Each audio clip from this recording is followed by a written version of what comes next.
My name is Amara Johnson, and at 37 years old, I was still being treated like the family servant, the one who existed to make everyone else's life easier while my own didn't seem to matter at all. The day we buried my grandmother, the woman we all called Nana Grace, my mother Diane stopped me from sitting down at the repast with a smile that didn't reach her eyes. "Amara, sweetheart, be a dear and start clearing these plates. Let the real family grieve in peace." She said it loud enough for everyone to hear, loud enough to remind me of my place. She had absolutely no idea that Nana Grace's attorney was on his way to the house at that very moment. And she certainly had no clue that the family disappointment, the perpetual helper, the one they'd nicknamed Cinderella behind my back, was about to inherit $42 million, every single dollar of it. Before I dive deeper into this story, let me know where you're watching from in the comments section below. And hit that like and subscribe button if you've ever felt like the permanent outsider in your own family. If you've ever been treated like you didn't quite belong at your own table. The smell of honey-glazed ham, mac and cheese, collard greens, and expensive bourbon filled every corner of our family's sprawling estate in Baldwin Hills, one of the most prestigious black neighborhoods in Los Angeles. But I wouldn't know how any of it tasted that day. I hadn't eaten anything since breakfast the morning before. My grandmother, the only person in this entire house who had ever truly seen me, who had ever made me feel like I mattered, was in the ground now. And here I was on cleanup duty, just like always. The repast was absolutely packed. Neighbors in their Sunday best, members from First AME Church, and my parents' wealthy business associates filled the enormous living room and spilled out onto the terrace. They were sharing memories and balancing bone china plates on their laps, laughing at stories about Nana Grace's legendary stubbornness and her infamous peach cobbler. I moved through the crowd like a ghost with a serving tray, collecting empty champagne flutes and used cocktail napkins, exactly as I'd done at every single family gathering for my entire 37 years of existence. My older brother, Marcus Jr., everyone called him MJ, had his arm around his wife Tiffany. She was light-skinned, perfectly styled, always dressed like she'd just stepped out of a magazine spread, and she looked at me the way you'd look at something unpleasant you'd accidentally stepped in.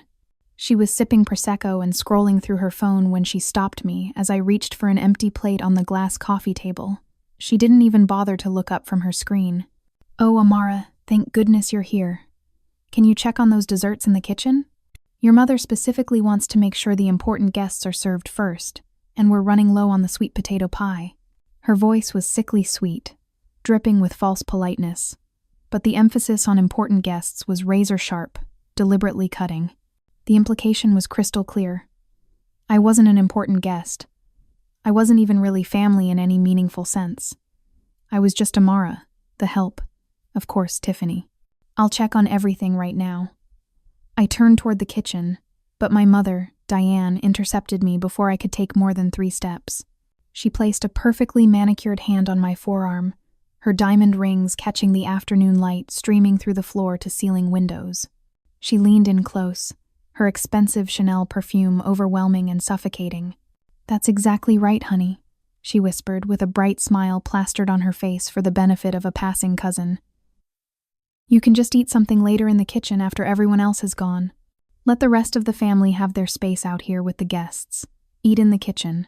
Even at my own grandmother's funeral reception, after I'd been the one sitting with Nana Grace during her final weeks, holding her hand through the pain, that familiar cold shame and humiliation settled heavy in my stomach like a stone.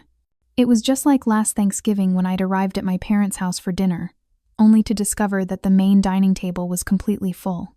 My mother had actually laughed, this high-pitched artificial sound like breaking crystal, and said loud enough for everyone to hear, "Oh, Amara, we completely forgot to set a place for you. I guess we lost count. Just go ahead and sit at the kids' table in the den with your nephew and nieces." I was 36 years old at the time. But that was my role in this family, the part I'd been assigned since childhood and could never seem to escape. Amara, the 37-year-old disappointment, the one who was still unmarried with no prospects, the one who worked what they called a charity case job at a South Central nonprofit, instead of bringing in a 6-figure salary at a Fortune 500 company. The one who drove a 10-year-old Toyota Camry instead of a luxury SUV. I didn't fit the polished, successful, aspirational image my parents, Diane and Marcus Sr., had so carefully cultivated in this historic, wealthy black neighborhood, where appearances were absolutely everything. I was their embarrassment, their family secret they wished they could hide, and they made absolutely certain I never forgot it for a single moment. I nodded at my mother, forcing a tight smile that hurt my face. "No problem, Mom. I'll go check on everything in the kitchen." I retreated through the swinging door, and the sounds of laughter and animated conversation from the living room immediately faded behind me. I leaned heavily against the cool stainless steel counter in Nana Grace's gorgeous kitchen, taking my first real deep breath of the entire day, surrounded by platters and platters of soul food I wasn't allowed to touch, wasn't invited to share. I just needed to survive the next few hours. Then I could escape back to my small one-bedroom apartment in Inglewood and grieve properly, privately, without having to perform for anyone. I started methodically loading dirty dishes into the commercial dishwasher, my movements automatic, robotic, perfected through years of practice. I didn't hear him come into the kitchen behind me. I just suddenly heard a voice, smooth and concerned. "You look like you could use something stronger than water." I turned to find Mr. Raymond Henderson standing in the doorway. He was Nana Grace's oldest friend and her personal attorney for over 40 years. He was a distinguished man in his mid-70s, tall and imposing with silver hair and sharp, intelligent eyes behind gold-rimmed glasses. He radiated the kind of old-school dignity and quiet power that my family only pretended to possess. "I'm fine, Mr. Henderson," I said automatically, the lie coming easily after years of practice. "Just trying to keep busy." He studied me for a long moment, his expression unreadable but not unkind. "Your grandmother talked about you constantly, you know, more than anyone else in this family. She said you were the only one with a real heart, the only one who understood what actually mattered in life." My throat tightened dangerously with unshed tears. "I miss her so much already." "I know you do, sweetheart. And she knew how much you loved her." That's why he paused, glancing toward the door. "Never mind. We'll discuss everything shortly. But Amara, I want you to know something. Your grandmother made absolutely certain you would be taken care of. More than taken care of." Before I could ask what he meant, before I could process the strange intensity in his voice, Tiffany pushed through the swinging door. "There you are, Mr. Henderson. We've been looking everywhere for you. Marcus Sr. wants to discuss the estate details. He thinks it's best to handle everything today while the family is already gathered." Mr. Henderson's jaw tightened almost imperceptibly. "I'll be out shortly. I came to speak with Amara first." Tiffany's perfectly shaped eyebrows rose in obvious surprise and thinly veiled disdain. "With Amara? Whatever for?" Her tone suggested the very idea was absurd. "Because she's family," Mr. Henderson said firmly, his voice taking on an edge of steel. "And she deserves my respect and attention just as much as anyone else in this house. More, actually." Tiffany's mouth opened and closed like a fish before she recovered her composure. "Well, Marcus Sr. is waiting in the study when you're ready." She shot me a look that promised consequences later, and disappeared back through the door. Mr. Henderson turned back to me, and for just a moment, I saw something in his expression. Anticipation? Satisfaction? "Get yourself a plate of food, Amara. Eat something. You're going to need your strength for what's coming." Then he was gone, leaving me alone in the kitchen with those cryptic words echoing in my head. I made myself a small plate, my hands shaking slightly, and ate standing up at the counter, years of conditioning making it impossible to imagine sitting down at the table with everyone else. Through the door, I could hear my family's voices rising and falling, could hear my brother's distinctive laugh, my mother's affected social voice. I was just finishing when I heard the conversation in the living room shift. My father's voice, deep and authoritative. "Mr. Henderson, we weren't expecting you until next week. But since you're here, perhaps we should handle the estate business now, get everything settled so the family can begin moving forward." I quietly pushed through the door and positioned myself in the far corner of the living room, holding an empty tray like armor, trying to disappear into the wallpaper as I always did. The room had fallen into that particular kind of respectful silence that accompanies talk of death and inheritance. Mr. Henderson stood near the fireplace, his leather briefcase in hand, looking around the room with an expression that made me think of a judge about to deliver a verdict. "Before we begin," he said, his voice carrying easily through the space, "I need to make something absolutely clear. What I'm about to read is Rose Grace Johnson's final will and testament, executed 6 months ago and completely ironclad. There will be no disputes, no challenges, and no negotiations. Is that understood?" My mother Diane and Father Marcus Sr. exchanged glances. They were sitting together on the leather sofa like the king and queen of this particular castle, completely comfortable in their assumed authority. My brother MJ lounged in the matching armchair, already loosening his silk tie, his $3,000 watch catching the light. Tiffany perched on the arm of his chair like a sleek, predatory bird.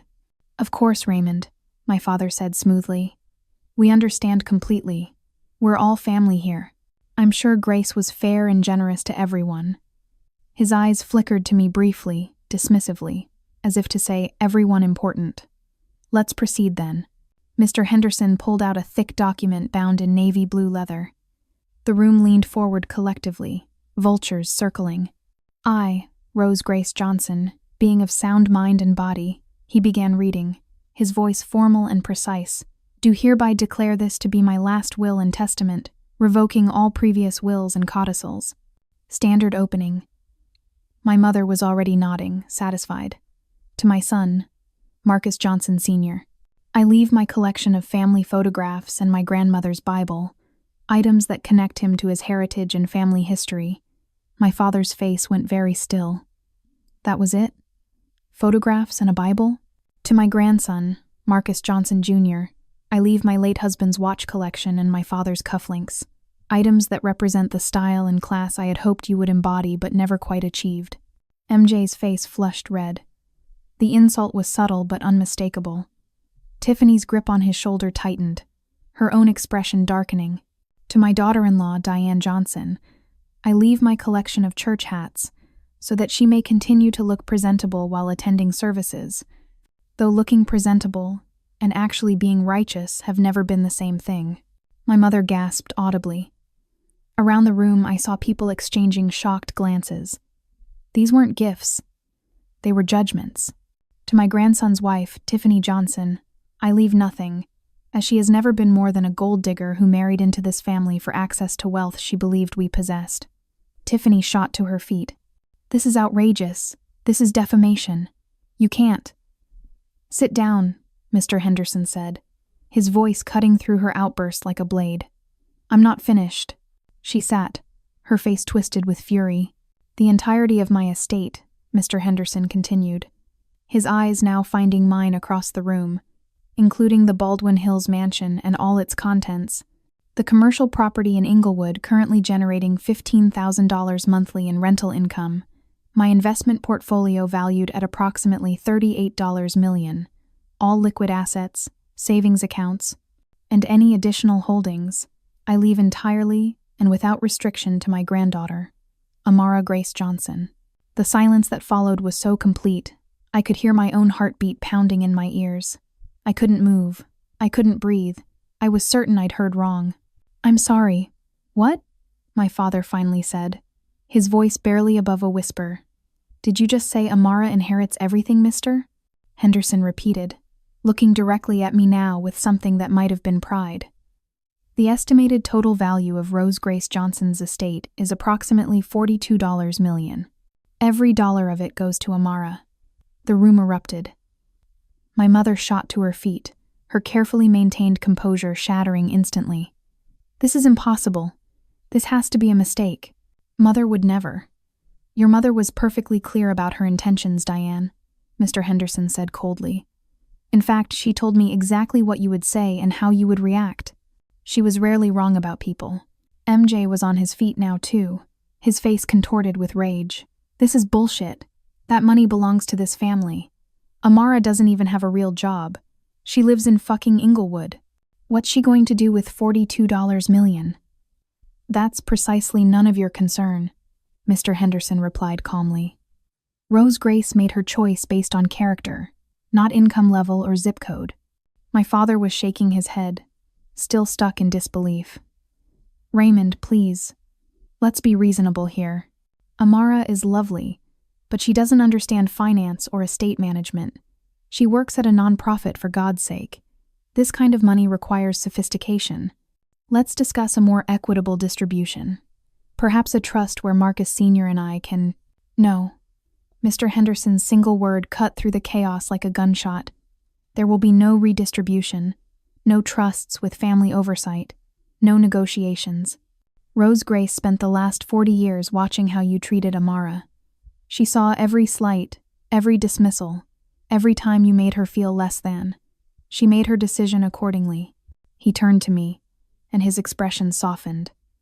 Amara, your grandmother wanted me to give you this personally. He pulled a sealed envelope from his briefcase, my name written across it in Nana Grace's distinctive handwriting. My hands were trembling so badly I could barely take it from him.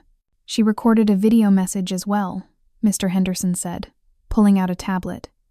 She insisted I play it today, at this moment, in front of everyone.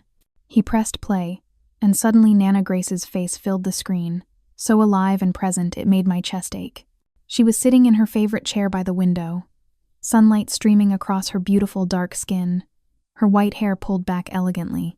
My sweet Amara, her voice came through the speakers, strong and clear despite her illness. If you're watching this, I'm gone, and I imagine your family is losing their minds right about now. A few people in the room shifted uncomfortably. Nana Grace smiled on the screen, that knowing smile I'd seen 1,000 times. I want you to understand why I did this, baby girl. It wasn't to hurt anyone, though I imagine some feelings are hurt. It was to finally give you what you deserved all along. Respect, security, freedom. Your mama and daddy, bless their hearts, they got so caught up in keeping up appearances, in being somebody in Baldwin Hills, that they forgot what actually makes a person valuable. Tears were streaming down my face now. On the screen, Nana Grace leaned forward slightly, her eyes intense. You spent your whole life being treated like you weren't good enough because you chose to help people instead of chasing money. Because you stayed real instead of putting on airs. Because you had a good heart in a family that valued the wrong things. I saw you, baby. I saw every time they made you sit at the kids' table, every time they sent you to the kitchen, every time they forgot to count you like you didn't matter. And I remembered. My mother made a choking sound. Nana Grace continued, her voice gentler now. I'm giving you all this money for 2 reasons, Amara. First, because you're the only one who'll use it right, who'll remember where you came from and help lift other people up. And second, because I want you to know that you were always enough. You were always more than enough. You were always my favorite. She paused, her eyes glistening. Don't let them bully you out of this. Don't let them make you feel guilty. This is yours. You earned it by being the only one who loved me, instead of my money. Be happy, baby girl. Be free. And know that your Nana Grace loved you more than words can say. The screen went dark. The silence in the room was absolute. I was crying openly now, not caring who saw. Mr. Henderson gently took the tablet back. Rose Grace also left detailed instructions about the funeral arrangements, which Amara will now oversee. She's already paid for everything in advance, so the family won't need to worry about any expenses. This is insane, Tiffany hissed. She can't just cut out the entire family. She absolutely can, Mr. Henderson interrupted. And she did. The will is legal, properly executed, and impossible to challenge. I made sure of that. My brother MJ suddenly lunged toward me, his face twisted with rage, but my father grabbed his arm, pulling him back. You manipulated her, MJ shouted at me. You poisoned her against us. This is theft. If anyone stole anything, Mr. Henderson said coldly, it certainly wasn't Amara. But we can discuss that later if you'd like. Marcus Jr. Something in his tone made MJ freeze. What did that mean? Mr. Henderson turned back to me. Amara, I know this is overwhelming, but we need to discuss some immediate practical matters. Can we speak privately? I nodded, not trusting my voice. As we moved toward Nana Grace's study, I heard my mother's voice rising behind us, shrill and desperate. Amara, wait! We need to talk about this as a family. You can't just— I kept walking, following Mr. Henderson into the study and closing the door firmly behind us, shutting out their protests and demands. Inside the study, surrounded by Nana Grace's books and photos, I finally broke down completely. "Mr. Henderson handed me tissues and waited patiently while I cried, not trying to rush me or comfort me with empty platitudes. "I don't understand," I finally managed to say. "Why didn't she tell me? Why didn't she warn me?" "Because she knew you would have tried to talk her out of it," he said gently. "You would have felt guilty, would have tried to make sure everyone got something. That's who you are, Amara. That's exactly why she left it all to you." I looked up at him. "What did you mean out there, when you said if anyone stole anything, it wasn't me?" His expression hardened. "We need to discuss your brother. Your grandmother discovered some very troubling information in the months before she died." He opened his briefcase again and pulled out another folder. "Your grandmother owned a 6-unit apartment building in Inglewood, as mentioned in the will. She purchased it 20 years ago and hired a property management company to handle it. For the last 5 years, one of those units has been rented to you at significantly below market rate." "I know," I said. "Nana Grace helped me get that apartment when I was struggling. I've always been so grateful. What you don't know, Mr. Henderson interrupted gently, is that your rent was supposed to be $850 a month. You've been paying $1,400. I blinked, confused. "But the lease says $1,400. I've always paid exactly." "The lease you signed said $850, he said, pulling out a copy and showing me. "This is what your grandmother filed. But someone, and we have evidence it was your brother, modified the lease you received and pocketed the difference every month for 5 years. The math hit me like a physical blow. $550 extra per month. For 5 years. That's over $33,000. "Exactly," Mr. Henderson confirmed. "Your grandmother discovered it 3 months ago when she was reviewing her accounts. She hired a forensic accountant and a private investigator.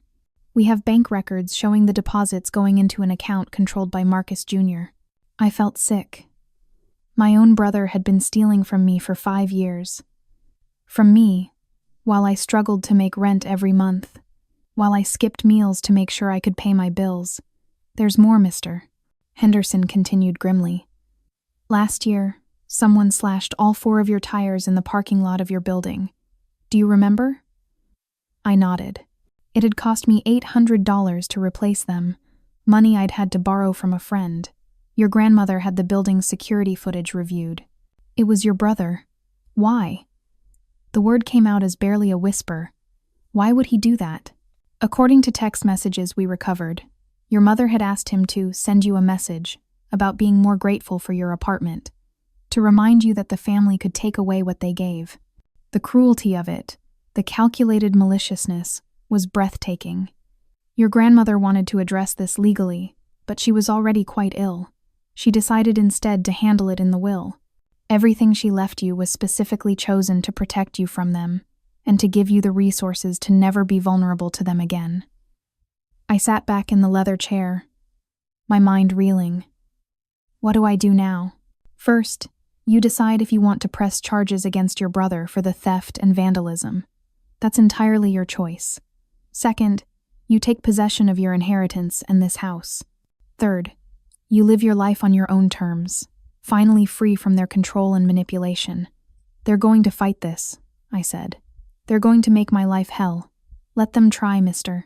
Henderson said with a slight smile. "Rose Grace gave me very specific instructions about protecting you. I have a letter written by her, to be released publicly if anyone in the family harasses you, that details exactly why she made this choice. Trust me, Diane and Marcus Sr. do not want their friends and neighbors reading what your grandmother had to say about them." "I need time to think," I said, feeling overwhelmed. "Of course. But Amara, I need you to understand something. This isn't just money. This is your grandmother giving you your life back. Don't waste it trying to make peace with people who never valued you in the first place. He was right. I knew he was right. But 37 years of conditioning, of trying to earn their love, didn't disappear in a single afternoon. Over the next hour, Mr. Tilly-Dash, Henderson walked me through the basics of what I now owned. The mansion, worth $4.8 million. The Inglewood property, generating steady rental income. The investment portfolio, diversified and well-managed. Liquid assets totaling nearly $3 million in various accounts. It was incomprehensible. Yesterday I'd had $1,200 in my checking account and $8,000 in savings I'd been building for years. Today I was worth $42 million. There's one more thing, Mr. Henderson said as we prepared to leave the study. Your grandmother included this envelope with instructions that you open it alone, after you've had time to process everything. He handed me a second sealed envelope, thicker than the first. I took it, adding it to the bag that now contained my copy of the will and various legal documents. When we emerged from the study, the living room had mostly cleared out. The guests had taken the hint and left, though I could see a few lingering on the terrace, probably gossiping about the dramatic reading. My family, my parents, MJ and Tiffany, were clustered together near the fireplace, clearly waiting for me. My father stepped forward first, his expression carefully neutral, controlled. Amara, sweetheart, can we please talk about this calmly? As a family? There's nothing to discuss, Marcus, Mr. Henderson said before I could answer. The will is final. I'm not talking to you, my father snapped, his composure cracking. I'm talking to my daughter. Actually, you're not, I said, surprised by the steadiness of my own voice. You're talking to the woman you've spent 37 years treating like an embarrassment and a servant. But that woman just inherited everything you thought was yours. So now you want to talk as a family. Where was this family when you made me eat in the kitchen at my own grandmother's funeral? My mother's face flushed. We were just trying to make sure the guests were comfortable. Stop lying, I said, and the words felt powerful, liberating. You've always treated me this way. I was never good enough, never successful enough, never the right kind of daughter for your perfect Baldwin Hills image. And now that Nana Grace has given me what you wanted, you suddenly want to act like we're close? Tiffany stepped forward, her voice syrupy and manipulative. Amara, I know we haven't always seen eye to eye, but we're still family, and family takes care of each other. I'm sure your grandmother would want— Don't, I cut her off sharply. Don't you dare tell me what my grandmother would have wanted. She made it crystal clear what she wanted. She wanted me to have everything, and you to have nothing. You selfish bitch, MJ snarled, his mask finally dropping completely. You've been playing the victim your whole life, and now you've stolen our inheritance. I didn't steal anything, I said coldly. But you did. $33,000 from my rent over 5 years. Should we talk about that, Marcus Jr.? He went very still. My parents exchanged confused glances. What is she talking about? My father demanded. Mr. Henderson pulled out a folder. Would you like me to show them the evidence now, or would you prefer to discuss this privately with the police? MJ's face went pale, then red, then pale again. I don't know what she's talking about. This is ridiculous. Security footage shows you slashing Amara's tires last April, Mr. Henderson continued calmly. Bank records show monthly deposits of $550 into your personal account, matching the amount you were stealing from her rent. We have your property management contact admitting you bribed him $5,000 to change the lease documents. My mother's hand flew to her mouth. My father looked like he might have a stroke. Marcus, he whispered, tell me this isn't true. But MJ couldn't speak. He just stood there, caught, exposed. You stole from your own sister, my father said, his voice hollow. You vandalized her car. Jesus Christ, son, what were you thinking? I was thinking she didn't deserve special treatment, MJ exploded. I was thinking she should pay her fair share instead of living off family charity. Everything I did was to teach her some gratitude. Gratitude, I repeated, the word tasting bitter. You wanted me to be grateful while you were stealing from me? This family gave you everything, he shouted. We gave you opportunities. We gave you a place to live. That I paid for, I shouted back, my composure finally breaking. I paid rent every single month, on time, even when it meant I couldn't afford groceries. I paid more than I was supposed to because you were stealing from me. And you have the audacity to talk about gratitude? Tiffany grabbed MJ's arm, her face calculating. We should leave. We should leave right now before she decides to press charges. Yes, Mr. Henderson said mildly. That would be wise. Because Amara has until the end of the week to decide whether to file a police report. I'd suggest using that time to consult with an attorney, Marcus Jr. My brother looked at me then, really looked at me, and I saw it in his eyes. Not remorse, not shame, just rage that I'd somehow won, that I'd ended up on top when I was supposed to stay on the bottom forever. Come on, Tiffany hissed, pulling him toward the door. Let's go. They left, Tiffany's heels clicking sharply on the hardwood floor. The front door slammed behind them with such force that a framed photo rattled on the wall. I was alone with my parents now. My mother was crying, delicate tears that didn't smudge her makeup. My father just looked old, defeated, smaller than I'd ever seen him. Amara, my mother began, her voice trembling. Please, I know we haven't always. We haven't been perfect parents, but we love you. We do. Do you? I asked quietly. Do you love me, Mom? Or do you love the idea of controlling me? Because love doesn't make your child eat in the kitchen. Love doesn't forget to set a place for them at Thanksgiving. Love doesn't spend 37 years making them feel worthless. We never meant to make you feel, yes, you did, I interrupted. That's the worst part. It was deliberate. It was calculated. You needed me to feel less than so you could feel more than. You needed me to fail so MJ could succeed. You needed a scapegoat, and I was convenient. My father finally spoke, his voice rough. What do you want from us, Amara? What do we need to do to fix this? I thought about that question, really thought about it. What did I want? An apology? After all these years, would it even mean anything? Relationship repair?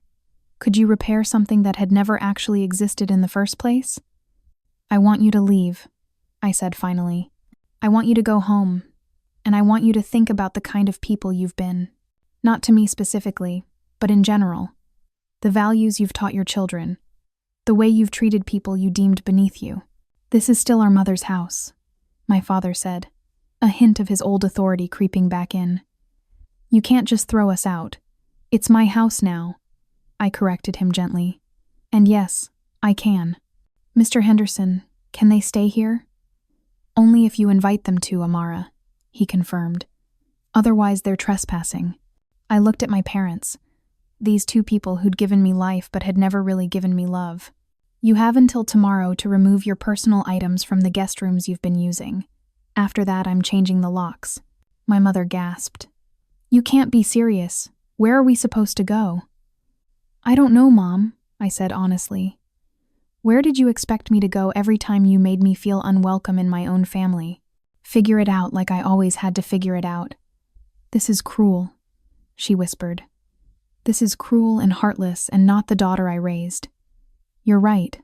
I agreed. The daughter you raised would have given you everything, would have split the inheritance, would have let you walk all over her one more time. But that daughter died about 2 hours ago, and I don't think she's coming back. They left then, my mother leaning heavily on my father's arm, both of them looking shell-shocked and lost. I stood in the grand foyer of my grandmother's mansion, my mansion now, and I felt empty. Not happy, not triumphant, just hollow. Mr. Henderson put a gentle hand on my shoulder. This was always going to be hard, Amara. You did well. I don't feel like I did well, I admitted. I feel like I just blew up my entire family. Your family blew itself up a long time ago, he said quietly. You just stopped pretending everything was fine. After Mr. Henderson left, I wandered through the mansion alone.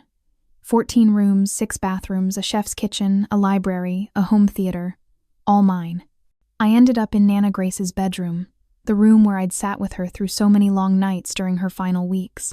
Her scent still lingered in the air, that mixture of cocoa butter and the lavender sachets she kept in her dresser drawers. I sat on her bed and opened the second envelope Mr. Henderson had given me. Inside was a handwritten letter in Nana Grace's shaky script, dated just 2 weeks before she died. My dearest Amara, it began. If you're reading this, the will has been read and you've inherited everything.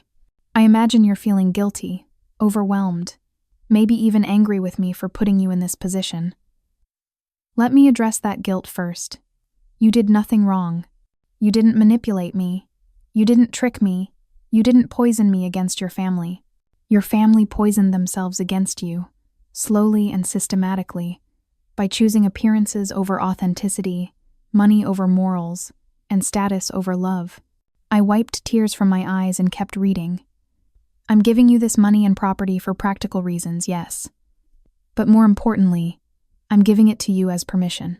Permission to stop trying to earn love from people who were never going to give it freely.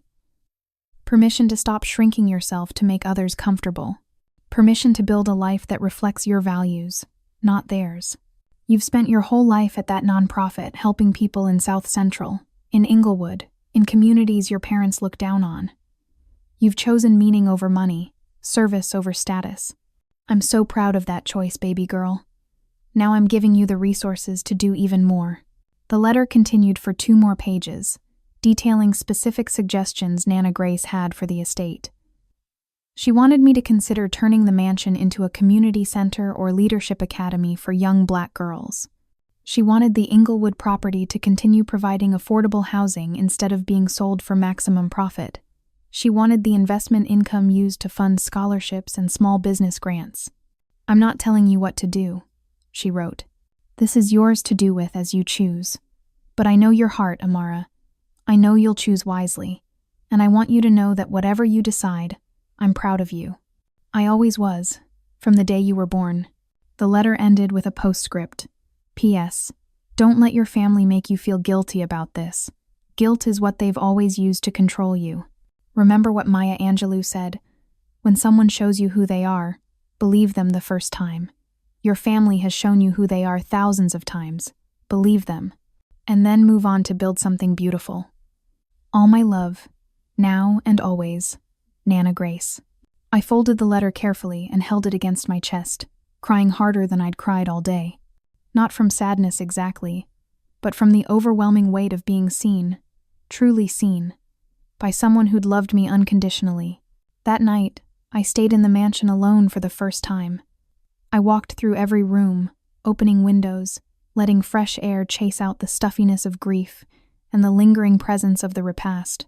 In the library, I found photo albums I'd never seen before. Nana Grace had documented everything, my entire childhood. There I was at age 7, gap-toothed and grinning at my first piano recital. Age 12, serious and focused at a science fair.